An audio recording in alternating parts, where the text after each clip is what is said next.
बिस्मिल्लाहिर्रहमानिर्रहीम। अस्सलाम वालेकुम। क्या हाल है आपका? अल्लाह ताला आपको हमेशा खुश रखे।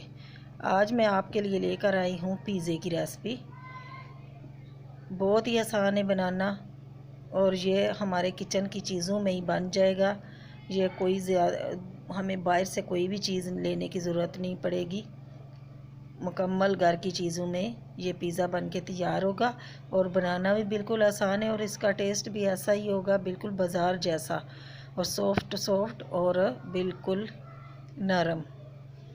चलते हैं, बनाते हैं। इसके लिए ये आधा कप फाइन आटा और ये आधा कप मैदा।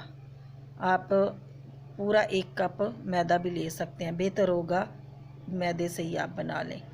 और हस्बे ज़ायका नमक और ये 1 प्याली दही। ये दही से ही आटा गूँधेंगे, पानी इसमें नहीं जाएगा। दही में ही आटा गूँध के इसकी डो तैयार करेंगे। बहुत मज़े का ये पिज़्ज़ा बनता है और ना ही इसमें ईस्ट डालने की ज़रूरत है, ना ही बेकिंग पाउडर इसमें जाएगा। ये बहुत ही नरम और सॉफ्ट तैयार होगा। ये इसको दही में ही मैंने गूँध लिया।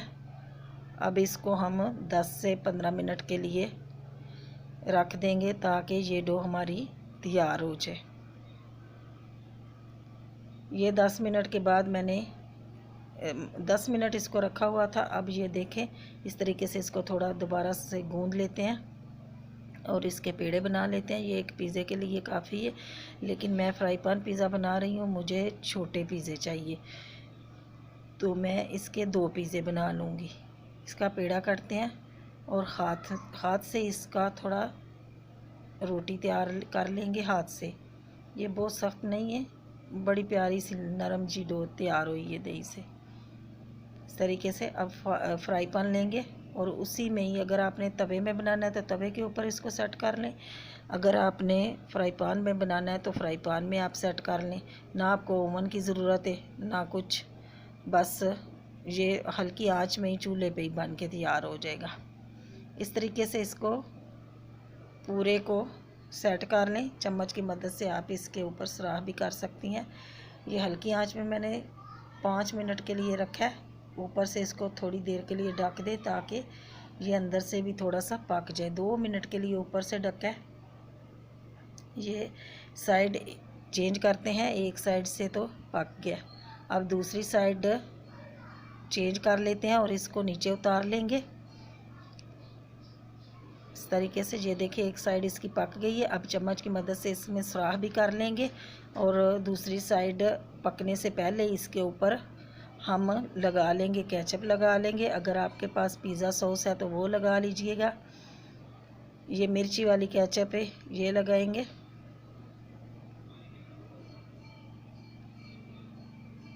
ये पूरे पे केचप लगा के, तो इसमें टमाटर मैंने काटा हुआ था बीज निकाल के। अब इसके ऊपर टमाटर लगा लेंगे, लंबा लंबा टमाटर को काट लिया था।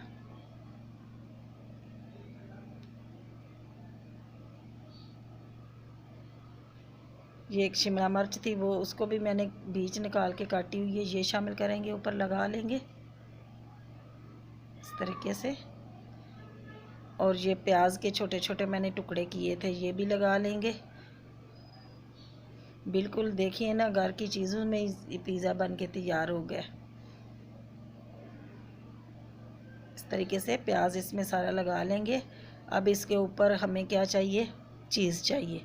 और चीज़ के लिए हमें चीज़ लेने की ज़रूरत नहीं है, हम अंडा फेंटेंगे और अंडे को इसके ऊपर लगा लेंगे।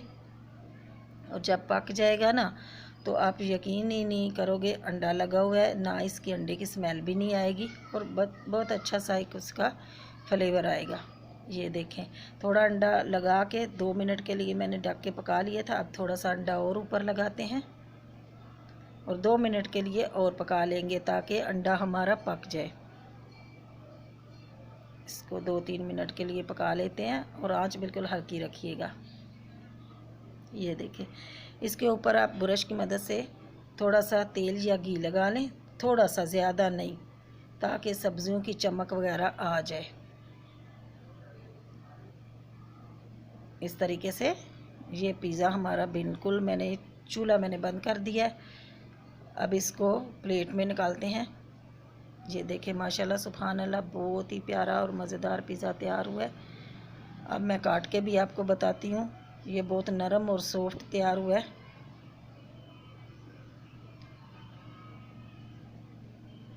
इस तरीके से इसको काट लें।